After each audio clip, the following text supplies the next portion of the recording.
男人震惊地发现，人体标本货架的后面居然还藏着一个诡异的实验室，里面不仅到处都是新鲜的人脑，而且还详细地记录了做实验的数据。起初齐思哲本以为这里只是一个违规的实验室，可他只是看了一眼一旁的桶和拖把，便立马就断定这里很有可能就是分尸现场。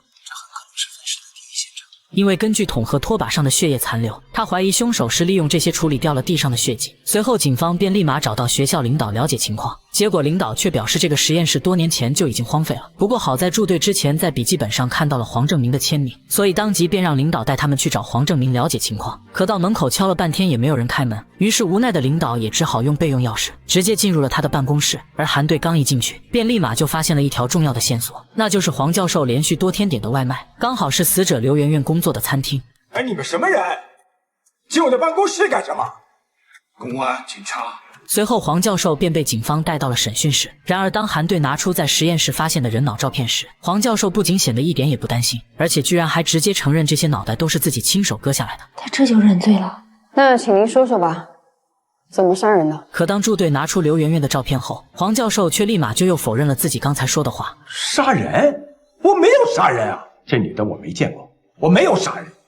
我是说我愿意承担学术上的责任。原来实验室里的人脑都是黄教授利用学校实验室在捐献者的尸体上割下来的。然而面对黄教授的狡辩，韩风也直接拿出了自己的杀手锏，那就是为什么他连续10多天都在刘媛媛上班的餐厅订餐，而且在刘媛媛出事的当天却又立马停止了订餐。黄教授一听明显这是有人要陷害自己，于是连忙解释自己是嫌吃饭麻烦，所以一直都在点一家餐厅的外卖，而且他也从来不与外卖员见面，都是让对方直接放在门口就离开，所以根本就不认识照片里的女人。黄教授眼看韩风根本就不相信自己，无奈的他也只好又承认了一切。是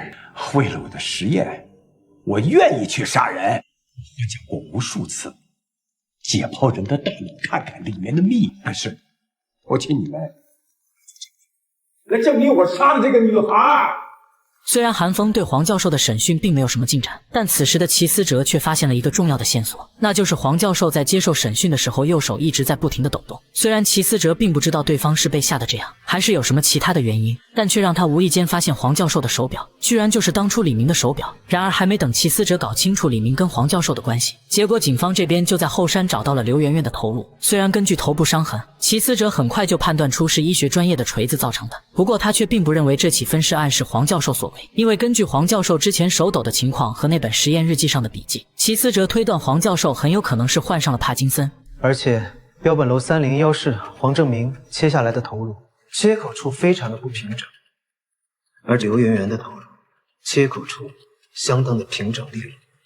所以齐思哲认为一个连笔都握不稳的黄教授根本就不可能是分了刘媛媛的凶手。随后警方便立刻又对进出过实验室的人进行了排查，虽然最后他们成功锁定了3个嫌疑人，但最终因为大家都有完美的不在场证明，所以导致案件一度陷入了僵局。无奈之下，韩队也只好继续从刘媛媛本身着手，而驻队也立马就想到刘媛媛的朋友曾透露，她的高考成绩很好，本来是想报考医科大学的，可结果却不知道什么原因放弃了。为了搞清楚这个原因，警方立刻对刘媛媛的高中进行了走访，结果真的就在监考老师这里听到了一个重要的线索，那就是刘媛媛跟一个叫丁由美的女孩十分相似，而这个女孩现在居然就在医科大学担任助教，并且还是之前锁定的3个嫌疑人里面高慧兰的女儿。直到这一刻，警方似乎看到真相已经浮出了水面。